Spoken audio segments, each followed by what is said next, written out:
바로 이어서 현장 특파원 리포트 시간입니다. 미국 현지 이슈 분석과 함께 상황 자세하게 짚어볼 텐데요. 오늘은 한국경제TV의 신인규 뉴욕 특파원 연결돼 있습니다. 신 기자, 오늘 미국 증시 장 막판으로 가면서 더 낙폭이 확대되는 흐름이었습니다. 시장 상황 어떻게 분석하셨습니까? 네, 인플레 속도 완화를 기대했던 월가가 예상과 다른 이 지표를 만나면서 상당히 충격을 받은 모습입니다. 1월 소비자 물가지수 CPI가 1년 전보다 7% 넘게 7.5% 상승하면서 지난 1982년 이후 최고치를 기록했는데, 조금 더 중요한 건 전달보다도 월별 상승률이 높게 나왔다는 겁니다.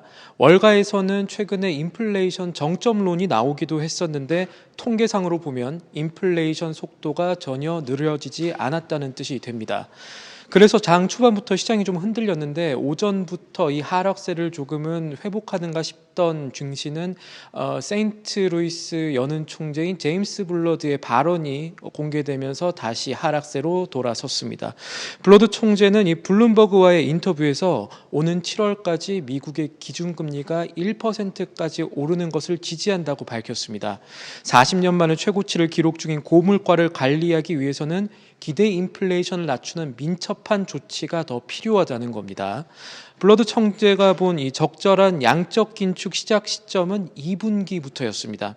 이 같은 발언 이후에 국채 시장도 출렁였죠. 아까 짚어주신 대로 미국의 10년물 국채 수익률은 2019년 이후 처음으로 2%를 넘어섰습니다.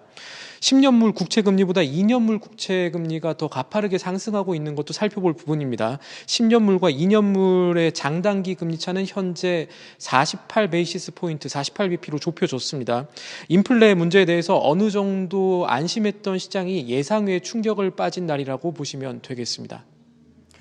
오미크론 변이 바이러스를 끝으로 이제는 미국 경제가 정상화될 것이다, 이런 기대감이 확산되는 과정이었는데, 이 상황에서 지금 1월 소비자 물가가 너무나 큰 폭으로 상승을 한 것이 더 큰 부담으로 작용하는 것 같습니다.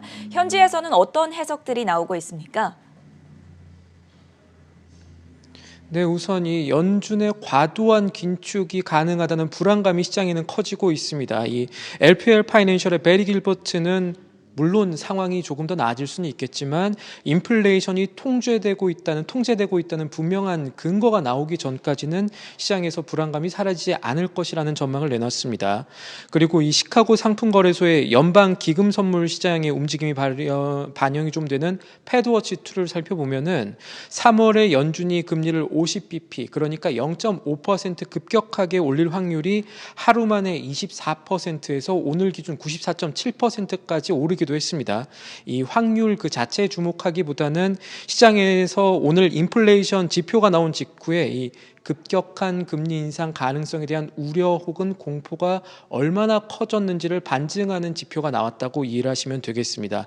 물론 이 CNBC의 마이크 산톨리와 같이 아직 3월 금리 인상 전까지 한 차례의 CPI 지표가 더 남아있고, 이때의 지표가 어떻게 나오느냐에 따라 인플레이션 공포가 불식될 수 있다는 점, 그리고 기업 수익률이 여전히 견조하게 상승하고 있고 기업의 부채 지수가 3% 수준으로 여전히 이 2010년부터 코로나 이전 기간의 저점임을 상기해야 한다, 이런 완화적인 시각도 있기는 하지만 적어도 인플레이션 속도가 전혀 느려지지 않았다는 점 때문에 이런 것들이 확인되면서 단기적으로 이 증시는 공포가 좀 커진 구간에 있는 것은 분명해 보입니다.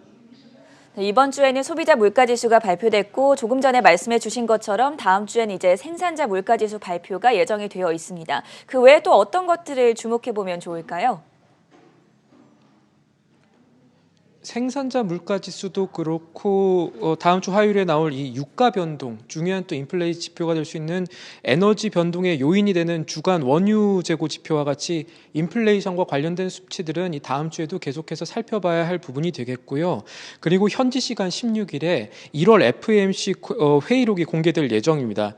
지난 12월에 회의록이 공개됐을 때, 12월 회의록이 1월 6일에 공개됐을 때 여기에 연준이 양적 긴축을 조기에 개시할 가능성이 가능성이 좀 나오면서 중시가 출렁이기도 했죠.